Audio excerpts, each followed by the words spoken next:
Welcome to my प्रयास channel. आपका इस चैनल पे स्वागत है। हम आज एनसीईआरटी सार संग्रह को आज हम लोग पढ़ेंगे और एनसीईआरटी सार संग्रह में हम लोग पहले एंशिएंट हिस्ट्री को पढ़ रहे थे और एंशिएंट हिस्ट्री में अब चैप्टर है जैन धर्म। तो जैन धर्म को आज हम पढ़ेंगे और ये वीडियो सभी कॉम्पिटिटिव स्टूडेंट के लिए बहुत इम्पॉर्टेंट है और ये चैप्टर भी बहुत इम्पॉर्टेंट है। इस चैप्टर से बहुत क्वेश्चन आते हैं एग्जाम में। तो वीडियो को लाइक करिएगा और चैनल को सब्सक्राइब करिएगा। तो देखेंगे स्टूडेंट कि इसमें क्या क्या क्वेश्चन बन रहे हैं जैन धर्म में, तो उसको पढ़ेंगे। तो देखेंगे फर्स्ट क्वेश्चन, जैन धर्म के संस्थापक कौन थे? तो जैन धर्म के संस्थापक थे ऋषभदेव। इनको आदिनाथ भी बोला जाता था। तो तीर्थकर शब्द किससे संबंधित है? तो जैन धर्म से संबंधित है। नेक्स्ट देखेंगे अनेकांतवाद किस धर्म मूल सिद्धांत एवं दर्शन है? तो जैन धर्म का। तो देखेंगे जैन धर्म के संस्थापक कौन थे स्टूडेंट? तो ऋषभदेव। तीर्थकर शब्द किससे संबंधित है? जैन धर्म से संबंधित है। अनेकांतवाद किस धर्म मूल सिद्धांत एवं दर्शन है? मतलब अनेकांतवाद जो है किस धर्म का मूल सिद्धांत एवं दर्शन है? तो जैन धर्म का। जैन धर्म में कर्म परमाणुओं के पूर्ण विनाश को सूचित करने वाली अवस्था को क्या कहा जाता है? जो जैन धर्म है, जैन धर्म में कर्म परमाणुओं को पूर्ण विनाश को सूचित करने वाली अवस्था को क्या कहा जाता है? निर्जरा। जैन धर्म में संवर का क्या अभिप्राय है? तो जैन धर्म में संवर का अभिप्राय पूछ रहा है, मतलब इसका अर्थ पूछ रहा है। तो जीव की ओर नए कर्म का प्रवाह रुक जाना। जीव की ओर नए कर्म का प्रवाह रुक जाना। अब आगे देखेंगे स्टूडेंट, गंग वंश के राजा राजमल चतुर्थ के मंत्री एवं सेनापति चामुंड राय ने 974 ईस्वी में श्रवण बेलगोला के पास एक जिन मूर्ति का निर्माण करवाया था जो बाहुबली की मूर्ति कहलाती है, या इसको गोमतेश्वर की मूर्ति भी कहते हैं।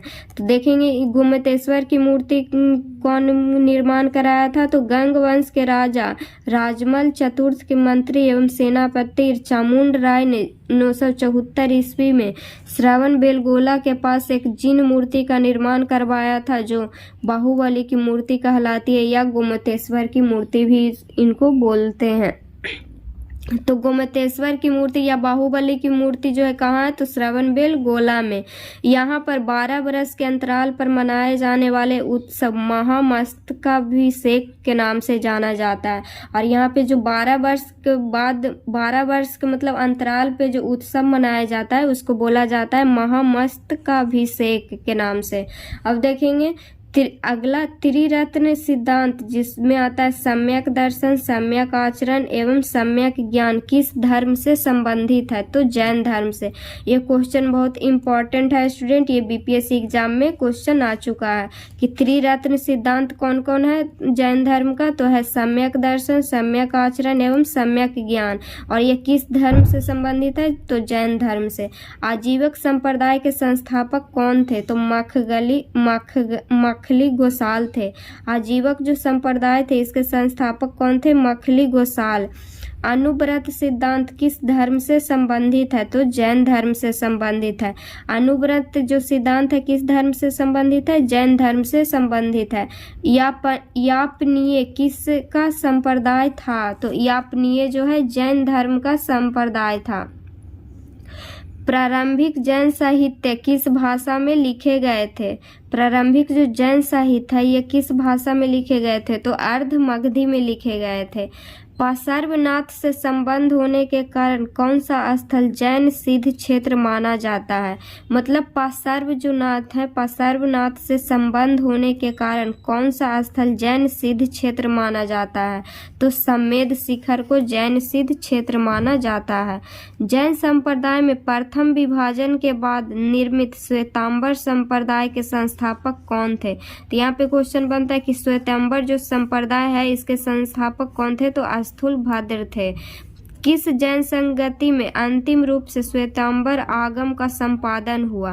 तो प्रथम जैन संगति में पाटलिपुत्रा में। तो देखेंगे कि किस जैन संगति में अंतिम रूप से श्वेतांबर आगम का संपादन हुआ, तो प्रथम जैन संगति में।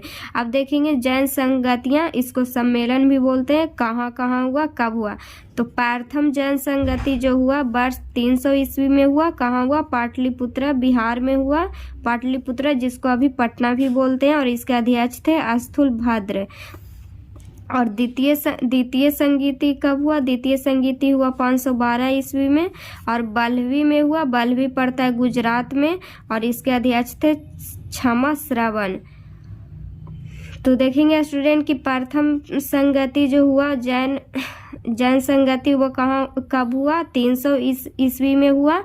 कहाँ हुआ, तो पाटलिपुत्र जो अभी बिहार में है, और अभी उसको पटना भी बोलते हैं, और इसके अध्यक्ष थे स्थूलभद्र। और द्वितीय संगति जो हुआ 512 ईस्वी में हुआ, ये कहाँ हुआ था, बल्हवी में, जो अभी पड़ता है गुजरात में। और इसके द्वितीय संगति के अध्यक्ष जो है कौन थे, क्षमा श्रवण। और प्रथम संगति के अध्यक्ष थे स्थूलभद्र।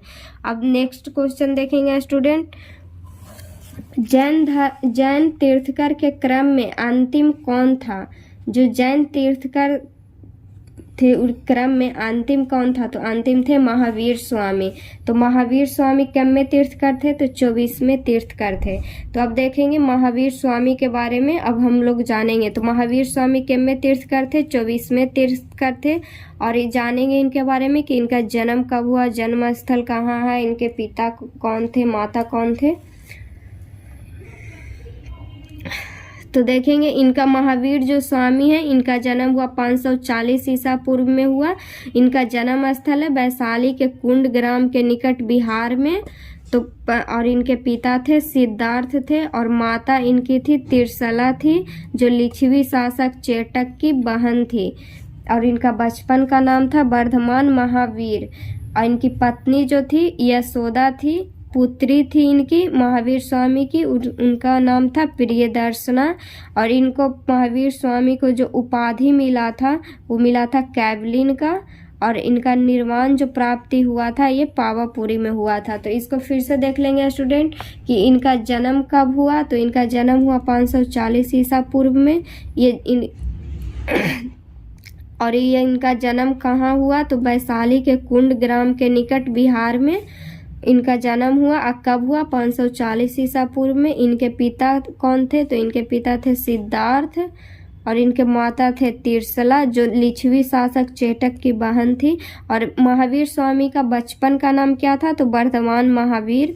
और इनकी पत्नी का नाम क्या था, यशोदा। इनकी पुत्री का क्या नाम था, प्रियदर्शना। इनको उपाधि मिला था कैवलिन का। इनको क्या चीज का उपाधि मिला था स्टूडेंट, कैवलिन का, जिसका अर्थ है कैवल्य, जिसको सर्वोच्च ज्ञान प्राप्त व्यक्ति। और जिन का अर्थ होता है विजेता, निर्ग्रंथ का अर्थ होता है बंधन रहित, और आहर्त का अर्थ होता है पूज्य। तो प्रमुख उपाधि इनको कैवलिन मिला था, जिसको कैवल्य भी बोलते हैं, और इसका अर्थ होता है सर्वोच्च ज्ञान प्राप्त व्यक्ति।